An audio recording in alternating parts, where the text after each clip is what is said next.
Hello दोस्तों, कैसे हैं आप सब। स्वागत है आप सभी का कॉमिक वर्ल्ड चैनल पर। तो चलिए दोस्तों, शुरू करते हैं राज कॉमिक्स में कोबी और भेड़िया सीरीज़ का अगला कॉमिक विशेषांक, कदम कदम पर खतरा।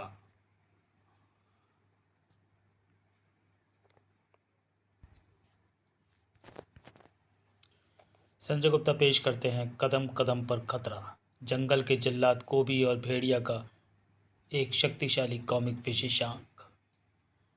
खतरे कदम कदम पर हैं। कब किसका कहाँ इन खतरों से सामना हो जाए, ये कोई नहीं जानता। वुफ ग्रर, हुश हुश। किसी भी खतरे का परिणाम कोई नहीं जानता, केवल उससे जूझना ही खतरे का हल है। मगर शायद उस जंगली को अपनी मौत सामने नजर आ गई थी, इसलिए भौचक्का खड़ा था। लेकिन ऐसे नरभक्षियों के लिए भी कदम कदम पर खतरा था। भेड़िया का थम कर, प्रकृति ने जंगल में तुम्हारे भोजन की खूब व्यवस्था की हुई है। थाड़ थाड़ कर, भेड़िया इंसानों को तुम्हारा भोजन नहीं बनने देगा, भाग जाओ। भेड़िया, बहुत समय खराब हो गया। मुझे फूजो बाबा को फौरन एक महत्वपूर्ण सूचना देनी है, लेकिन उछलकर गिरने के कारण मैं चलने में असमर्थ हूँ। फूजो बाबा, चलो मैं शीघ्र तुम्हें वहाँ पहुँचा दूँ। शायद अब मैं समय पर पहुँच जाऊँगा। भेड़िया ने उसे समय पर पहुँचाया। तुम, उत्तर की ओर से जहरीले सून मच्छरों की आंधी उड़ी आ रही है, जो थोड़ी देर में पूरे जंगल में फैल जाएगी। फूजो ने उसके पाँव की मोच को ठीक किया और मेरा काम खत्म हुआ, मैं जाता हूँ। ये कौन था बाबा? और ये सून मच्छरों की आंधी क्या भला है? रहस्यमय सून मच्छर, जो टिड्डी दल की तरह आंधी बनकर आते हैं और मौत की दहशत फैलाकर चले जाते हैं। इनके काटने से जीवित प्राणियों का लकवा मार सकता है। बड़े कानों वाला ये जंगली कौन था, इसके बारे में मैं तुम्हें विस्तार से बाद में बताऊंगा भेड़िया। पहले हमें फ़ौरन सून मच्छरों से जंगल को बचाने का इंतज़ाम करना होगा। फूजो ने नगाड़ा बजाना शुरू किया। जंगल की यह संचार व्यवस्था बड़ी अचूक है। ढम ढम ढम, जो जंगल से कबीले दर कबीले होती ही फैलती है। फूजो बाबा का नगाड़ा संदेश। जंगल पर सून मच्छरों का खतरा, नीम के पत्तों का धुआं उड़ाओ। संदेश आगे भेजो। ढम ढम ढम, संदेश आगे प्रेषित करने के साथ ही शुरू हो गया सून मच्छरों से बचाव का अभियान। जल्दी करो, जगह जगह पर नीम के पत्तों का धुआं उड़ाओ। सून मच्छरों की आंधी देखकर भेड़िया स्तब्ध रह गया। उफ, सारा आकाश जैसे धूल से भरा लग रहा है। इसलिए तो इसे सून मच्छरों की आंधी कहते हैं भेड़िया। लेकिन सारे जंगल से धुएं के जो गुब्बार उठ रहे हैं, उससे लगता है कि सून मच्छरों से जंगल का बचाव हो गया है। लेकिन सून मच्छरों के हमले का पता उस लंबे कान वाले जंगली को कैसे लगा? तभी जेन भी वहाँ पहुँची। पूछो बाबा, जंगल में धुआं धुआं क्यों हो रहा है? आपने भी धुआं कर रखा है। तुम ठीक वक्त पर आ गई जेन। मैं भेड़िया को उसके प्रश्न का जो जवाब देने जा रहा था, वो तुम्हारी जानकारी के लिए भी अच्छा है। पूजो ने उसे पहले धुएं का कारण बताया। फिर, जीवन के लिए अधिक से अधिक क्षमताओं का विकास होना जीने की एक कला है, जो प्रकृति ने जीने के लिए संघर्ष करते हर प्राणी को दी है।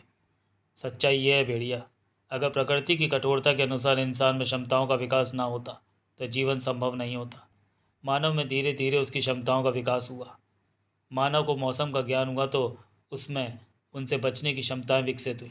सभ्य मानव को खूंखार पशुओं से खतरा था तो उसमें हथियार बनाने की क्षमताएं विकसित हुई। उसने धातु का प्रयोग शुरू किया। आवागमन को सुविधाजनक बनाने के लिए उसने पहिया बनाया। आधुनिक मानव ने अपने अंदर रडार, मिसाइल, विमान, रॉकेट, सैटेलाइट जैसी चीज़ें बनाने की क्षमताएं पैदा की, क्योंकि बदलते वक्त के साथ जीने के लिए उसे इन सब की ज़रूरत थी।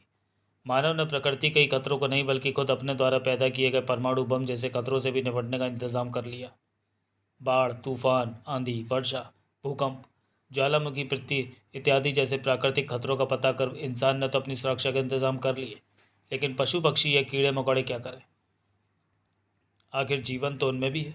वो इन प्राकृतिक आपदाओं से अपनी रक्षा कैसे करें? तो प्रकृति ने उनमें भी इन खतरों को समझने की क्षमताएं विकसित की हैं, जिन्हें अगर ठीक से समझा जाए तो इंसान को इन खतरों का पता लगाने के लिए आधुनिक उपकरणों की ज़रूरत ही ना पड़े। हाँ भेड़िया, भरपूर वर्षा आने से पूर्व चींटियों के झुंड अपने बिलों को छोड़कर बाहर आने लगते हैं। टिटहरी नाम का एक पक्षी भी बरसात आने की पूर्व सूचना आकाश में उड़ता हुआ चीख चीख कर देता है। सांप भूकंपन को सुनकर चौकन्ना हो जाता है, जो भूकंप की पूर्व सूचना है। चमगादड़ की श्रवण क्षमता बड़े बड़े चक्रवातों का आभास दे देती है। रेगिस्तान में तूफान आने से पहले वायु थम जाती है, जिसे महसूस करके ऊँट अपना मुंह छुपाकर बैठ जाते हैं। पशु पक्षियाँ या कीड़े मकोड़ों की इन आदतों और संकेतों को तो मैं भी समझ सकता हूँ, लेकिन कुछ संकेत ऐसे हैं जिन्हें ना मैं समझ सकता हूँ, न हमारे आधुनिक यंत्र, न पशु पक्षी और न कीड़े मकोड़े। इन्हें कॉस्मोस साउंड कहते हैं। प्रकृति के इन गुण ध्वनियों यानी कॉस्मोस साउंड को सुनने और समझने की क्षमता सिर्फ कर्णधारी ओझाओं में है। वो लंबे कानों वाला जंगली वही था भेड़िया।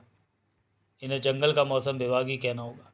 कहते हैं इन्हें पृथ्वी पर अचानक आ दबकने वाले खतरों की ध्वनि कुछ घंटों, दिनों या महीने पहले ही सुनाई पड़ जाती है।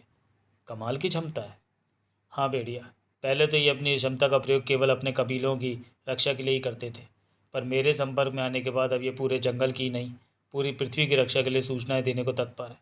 हमारे वैज्ञानिक इनकी अद्भुत क्षमताओं का कोरा अंधविश्वास मानते हैं, जबकि मैं जानता हूँ कि इनकी भविष्यवाणी कभी गलत नहीं होती। नमूना तुम देख ही चुके हो। अगर वो कड़धारी हो जा मुझे सून मच्छरों के हमले के बारे में ना बताता, तो ना जाने कितने लोग उनकी चपेट में आ जाते। इस जाति की अद्भुत विशेषता को तो सारी दुनिया को लाभ उठाना चाहिए। ये तो खोज का विषय है पूजो बाबा। आखिर उन्हें इन सब प्राकृतिक आपदाओं की पूर्व सूचना कैसे मिल जाती है? सागर मंत्रों द्वारा। ओम कड़ कड़ कड़ा, दे भर भर घड़ा, अनुभूति आयु की गति वायु की, फूके मुर्दे में जान, दे भविष्य का ज्ञान। ओम कड़ कड़ कड़ा, दे भर भर घड़ा, झर झर झर झर भर भर कष्ट हर कष्ट हर, झर झर भर भर कष्ट हर कष्ट हर। ओम कड़ कड़ कड़ा, दे भर भर घड़ा। और दूसरे ही पल उस कड़धारी ओझा के लंबे कान मानो रिसीवर बन गए। ब्रह्मांड में फैली गूढ़ ध्वनियाँ उन तक पहुँचने लगी। अब कड़धारी को ब्रह्मांड में फैली उन गूढ़ ध्वनियों को समझना था, क्योंकि वे ध्वनियाँ किसी तूफान, चक्रवात, वर्षा, अत्यधिक ग्रीष्म व शीत, बाढ़, भूकंप, भूस्खलन या ज्वालामुखी फटने के भावी संकटों की थी। कड़धारी ध्वनि रूपी उन शब्दों को जोड़ने की कोशिश कर रहा था। कड़धारी के नेत्र खुल गए। ओह, उत्तरी छोर से बवंडर असम की ओर कूच कर चुका है। समय सूर्यास्त का होगा। हुगलू जा, जल्दी फूजो बाबा के पास जा और ये संदेश उन्हें दे, और इस बार अकेले मत जाना, क्योंकि जंगल में कदम कदम पर खतरा है। Hoop hoop hoop hoop. कहीं जानवरों का तो कहीं नर पशु, कोबी का। आओ, ए भाग जा, छुप जा, खतरा है। अरे, आवाज़ देने पर भी नहीं रुक रहे, ऊपर से धमकी देता है कि मुझे उनसे खतरा है। कुपित हो उठा कोबी, अभी रोकता हूँ। अरे ये क्या है? उसने लपेट लिया उन गुस्ताखों को। ये उस गुस्ताखी की सजा है जो तुमने अभी थोड़ी देर पहले मेरे साथ की है। उफ उफ। था कम वक्त, मेरी पूछ दिखाई नहीं दी तुम्हें जो उसे रौंदते हुए निकल गए? और जब मैंने पुकारा तो रुके भी नहीं? क्यों रे लंबे कान, इतने लंबे लंबे कान होते हुए तुझे मेरी आवाज़ सुनाई नहीं थी क्या? तो फिर ऐसे कानों का क्या फ़ायदा? क्यों ना इन्हें उखाड़ दूँ? कचाक। कोबी ने मानो ततैयों को छेड़ दिया था। मार डालो इसे। तुम्हारी माँ ने तुम्हें वो दूध नहीं पिलाया जो तुम्हारे अंदर मुझे मारने की ताकत पैदा कर सके, बल्कि मुझ पर हाथ उठाकर तुमने एक गुस्ताखी और कर दी है। तो ही कह रहा था ना कि भाग जाऊं, मुझे तुझसे खतरा है। अब देखूंगा कि खतरा तुझे या मुझे। देखो कितनी जान है तेरी हड्डियों में कोबी के खतरे से निपटने के लिए। ये तो तीमकों की खाई हुई लकड़ी जैसी खोखली निकली। अग!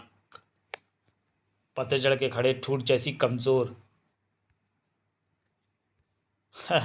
मुझे अपनी नाक छुड़ाने की हिम्मत नहीं,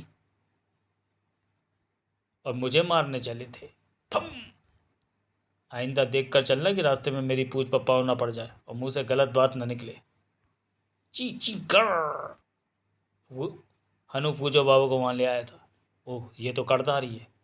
कोबी ने बुरी तरह से घायल कर दिया है। हुगलू, मुझे बताओ कि कोबी से तुम्हारा झगड़ा क्यों हुआ था?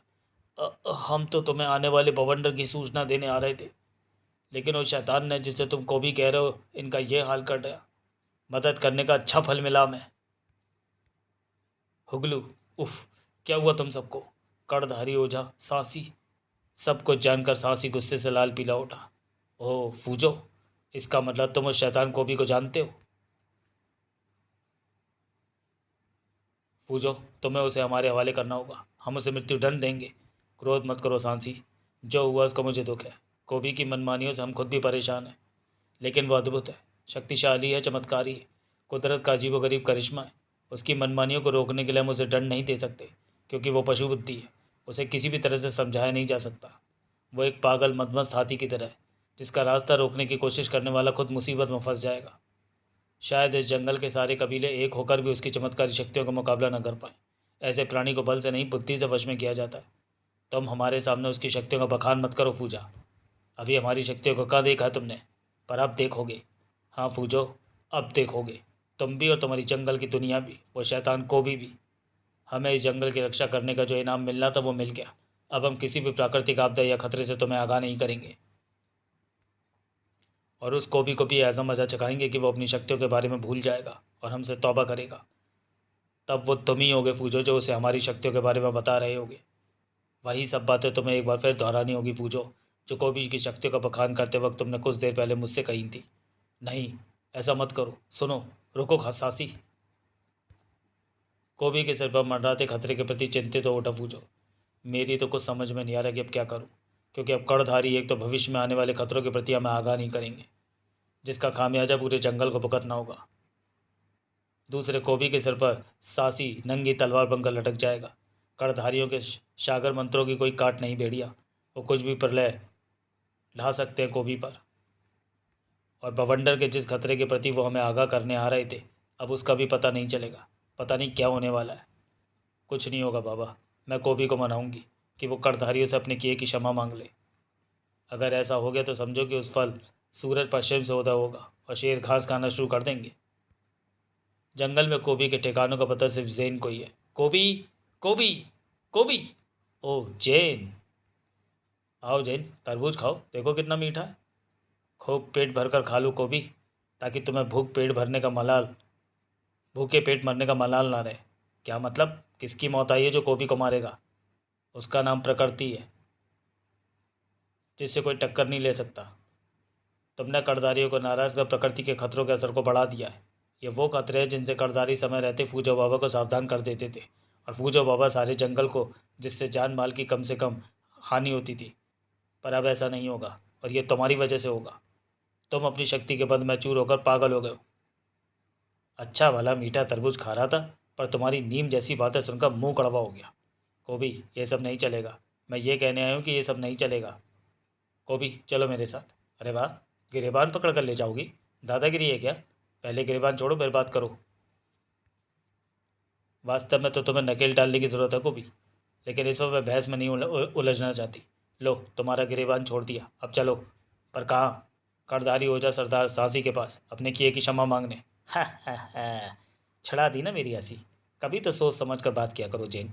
तुम मेरी पत्नी हो, मेरी। क्षमा क्षमा की बात है गीदड़ ने किया करती हैं। तुम भेड़ियन हो, भेड़ियन। अब दोबारा ऐसी बात की तो मुझे गुस्सा आ जाएगा। गुस्सा तो मुझे आ ही गया है, और लंबे कानों पर। मुझे उनका पता दे दो, सबके कान खींच डालूंगा कम वक्तों के। तो तुम मेरे साथ नहीं चल रहे। तुम्हारे साथ तो जहन्नुम में भी चलने को तैयार हूँ, मगर लंबे कानों के बाद क्षमा मांगने जाएगी मेरी जूती, जो मैं पहनता नहीं है। कोबी की हंसी को उसी वक्त कसकर ब्रेक लगे। आओ, चीन तो मुझे इतनी ज़ोरदार लात नहीं मार सकती। कौन है बे? गिर कर उठ भी नहीं पाया तो कोबी की उफ। इस बार कोबी का भेजा आउट हो गया। टुकड़े कर दूंगा जो मुझ पर हाथ उठा रहा है। निगाह उठाई तो भचक्का रह गया कोबी। हैरानी से मुंह खुल गया था जैन का भी। ये क्या, ये ठूठ जिंदा प्राणियों की तरह कोबी पर प्रहार कर रहे हैं? पेड़ों के ठूठ जिंदा कैसे हो गए? आओ, मेरे शागर मंत्रों की बदौलत। हा हा हा हा हा। अब पता चलेगी उस कोबी को हमारी ताकत। मंत्रों का उच्चारण और तेज करता हूँ, ताकि ठूठों का हमला भी और तेज हो जाए। सांसी का चेहरा मंत्रोच्चारण की तीव्रता के साथ ही रक्तिम होता चला गया। चपर चप चप चपर, शमशान की ऊंटी ठूक दे ठोंक, तोड़ तोड़ हड्डी, सब खप खप खप्पर, जिसमें बींद बींद मृत्यु, तेरे सिर पर रक्त बींद बींद बींद। ठूठों का हमला तेज होने वाला था, मगर खतरे को भाप नहीं रहा था वो जंगली। तोड़ डालूंगा, उखाड़ डालूंगा। मगर ठूठ तो खुद ही टूटने लगे थे। स्क्रिंच स्क्रिंच शिश। ओ गॉड, ये सब क्या हो रहा है? ये सारे ठूठ आक्रामक ढंग से कोबी की ओर उड़ रहे हैं। स्क्रिंच। कोबी को सावधान करने के लिए जेन अपनी पूरी ताकत से चिल्लाई थी, लेकिन सब व्यर्थ किया। कोबी के मुख से भयानक हुंकार छूट पड़ी। उफ खच, बचो कोबी।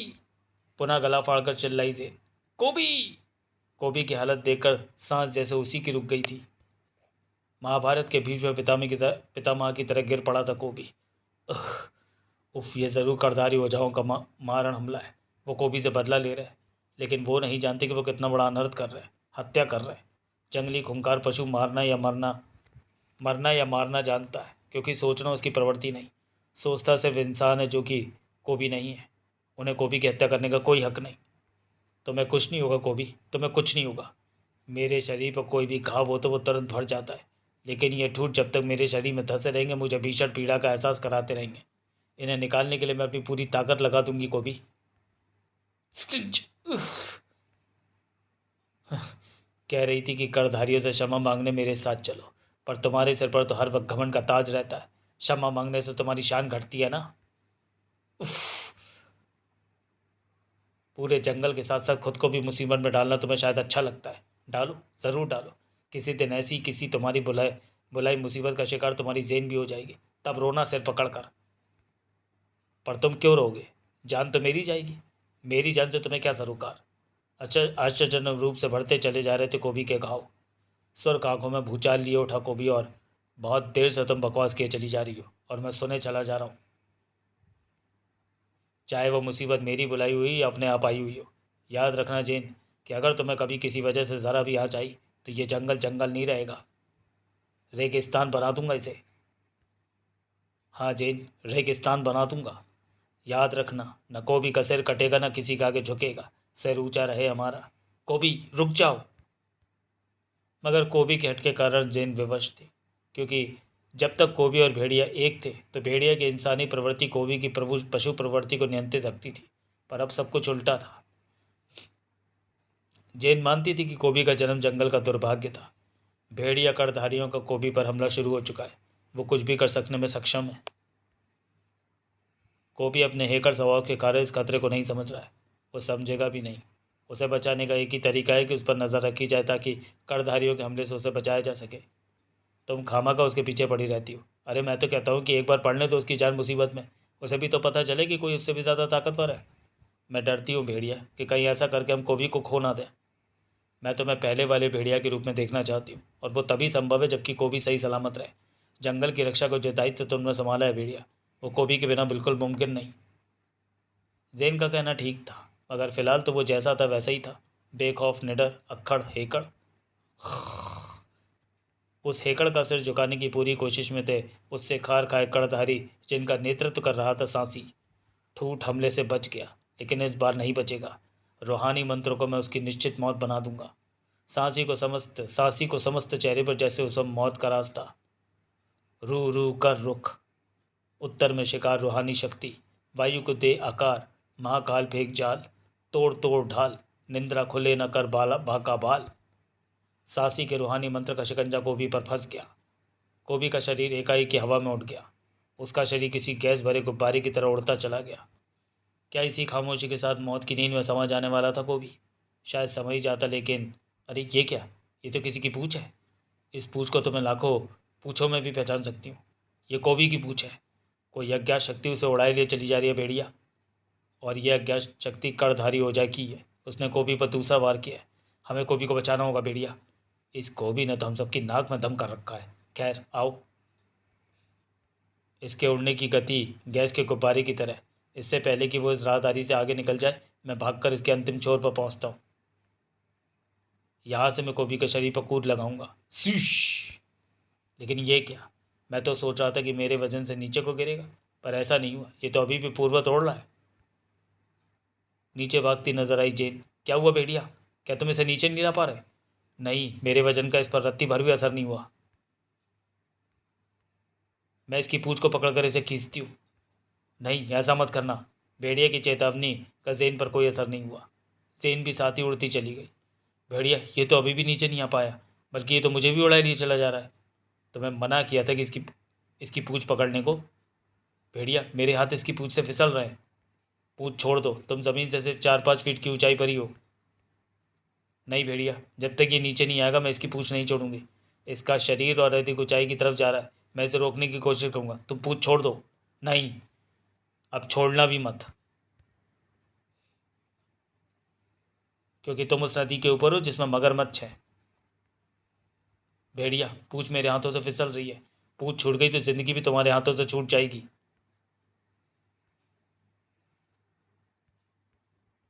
अगर इस कमबख्त की नींद ही टूट जाए तो बात बन जाए। मुझे इसकी बेल्ट थाम कर लटकना होगा। अब इसी के शरीर से तोड़े बाल से मैं इसकी नाक में गुदगुदी करके इसे छींक लाने की कोशिश करता हूँ, ताकि ये किसी तरह से होश में आ जाए। कोशिश बेकार गई, इसे छींक नहीं आई। भेड़िया मैं गई। ठहरो, नदी पार हो गई है, घबराना मत जेन, मैं तुम्हारी तरफ आ रहा हूँ। भेड़िया पूछ पर फिसल कर जेन के निकट जा पहुंचा। मुझे कसकर पकड़ लो जेन। उफ भेड़िया, मेरा हाथ छूट ही गया था। मुझे डर है कि कहीं हम दोनों के वजन से इस कमर की पूंछ ही ना उखड़ जाए। आखिर है तो पूंछ ही, किसी वृक्ष की मजबूत डाली तो नहीं। जेन कसकर पकड़े रहना, सामने एक पेड़ है, अगर हम किसी तरह इस नामुराद की पूंछ को उस वृक्ष की डाली पर अटका सके तो शायद ये रुक जाएगा। हाँ, जैसे उड़ते हुए गैस के गुब्बारे को बांध दिया जाता है। पूंछ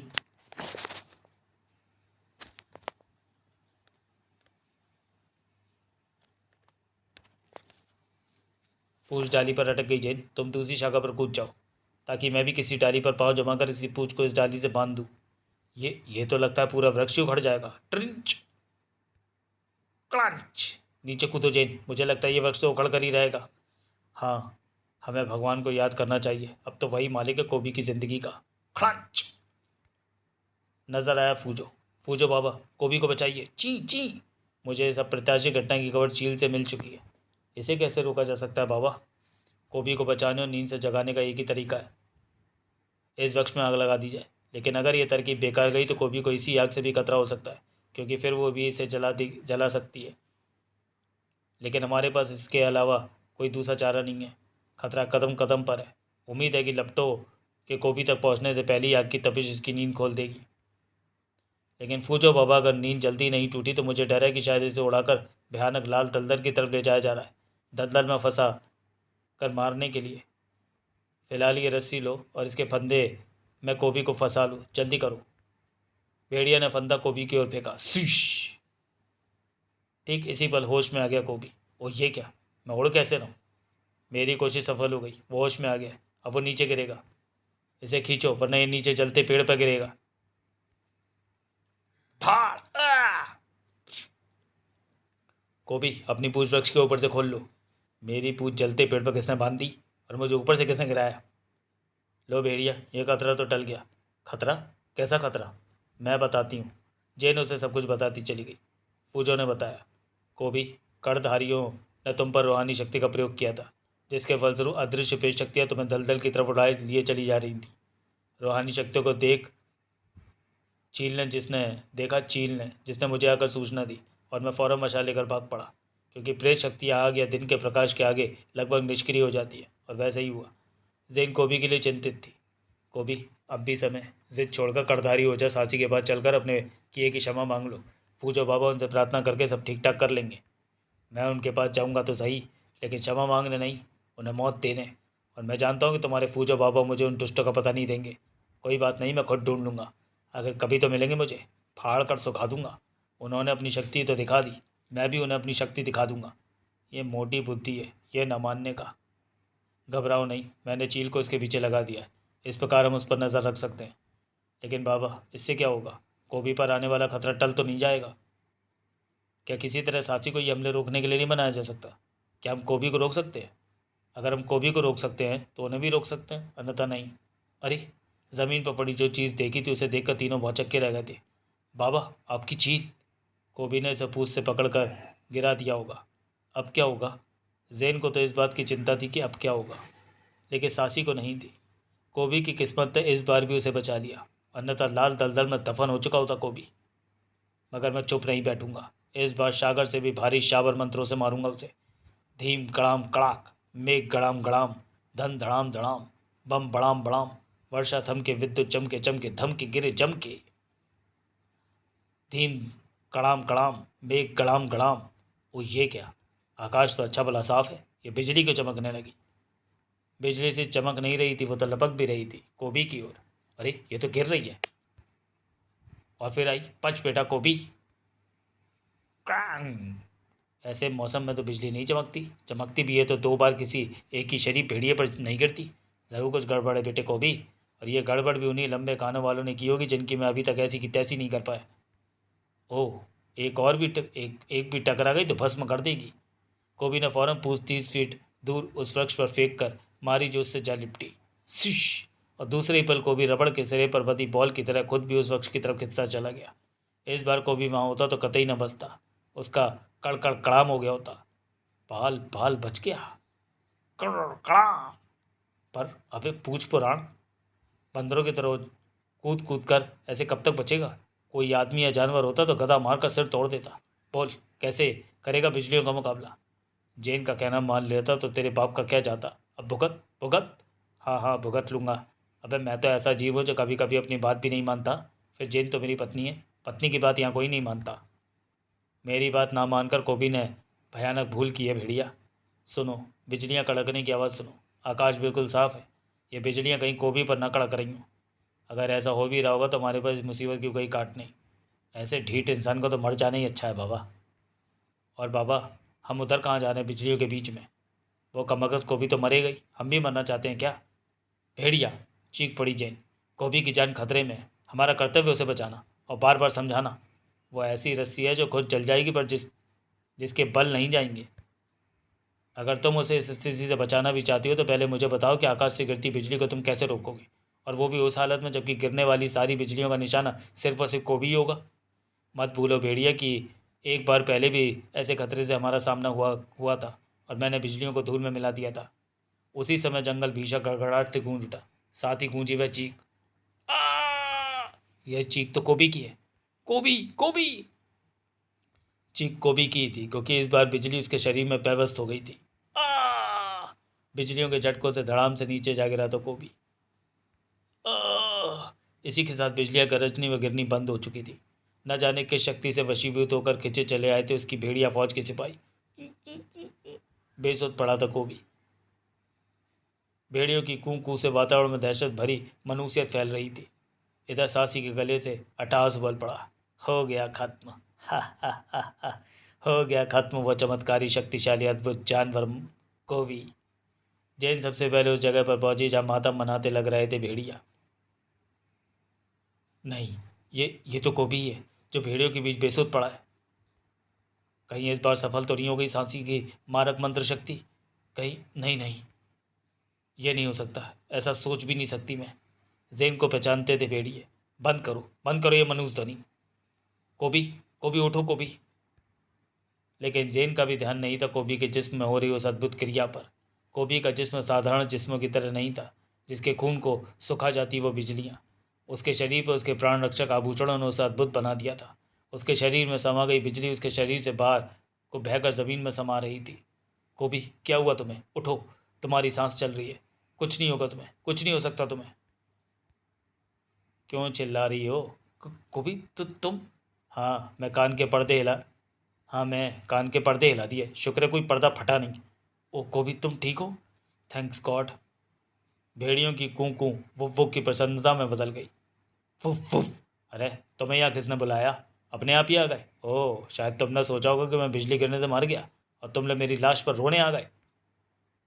चलो भागो कमबख्तों। कोबी फूंक से मरने वाला जीव नहीं, उसकी जान लेना मछली पकड़ने जितना आसान नहीं। वो जीवट है, जीवट। ये नहीं सुधरेगा। लेकिन ये क्या, एक भी भेड़िया नहीं भागा। मुझे आंखें दिखाते हो कमबख्तों? एक लात पड़ेगी कोबी की तो आंख दांत सब बाहर आ जाएंगे। किस किस को मारता कोबी? वहाँ तो हर भेड़िया कोबी को ही खूंखार निगाहों से देख घूर रहा था। कमाल है, इन पर मेरी मार और डर का असर ही नहीं हो रहा। Woof woof. मुझे कुछ गड़बड़ लग रही है कोबी। गड़बड़ तो वाकई थी क्योंकि उन पर चढ़ रहा था हिस्स मंत्रों का जुनून। काला सांप नमक तक्षक जो रक्षक बन जाए भक्षक। दंत नगों से खरोंच खरोंच, सिर से पांव तक नोच नोच। चले न कोई जोर जोर, खा जाए मांस खोर खोर। वातावरण को भी कपकपा देने वाली घुर्राहटों के साथ कोबी की वो भेड़िया फौज उस पर टूट पड़ी जो उसके एक इशारे पर किसी के भी टुकड़े टुकड़े कर डालती। जो कोबी की एक धाड़ पर भय से दुम दबाकर कू करने लग जाती थी। वफ वफ। अरे रे रे रे। अब इनसे कैसे कैसे बचेगा कोबी? क्या फाड़ खाएंगे भेड़िया रक्षक उसे? क्या जेन बचा पाएगी उसे? क्या कड़धारी मार सके कोबी को? ये जानने के लिए एक से बढ़कर एक रोमांचक घटनाओं से ओतप्रोत इस कॉमिक का दूसरा व अंतिम भाग अवश्य पढ़ें। पत्थर कोबी, पत्थर भेड़िया। तो चलिए दोस्तों, वीडियो को यहीं समाप्त करते हैं और मिलते हैं कोबी सीरीज़ के अगले कॉमिक विशेषांक पत्थर कोबी पत्थर भेड़िया में। तब तक के लिए धन्यवाद।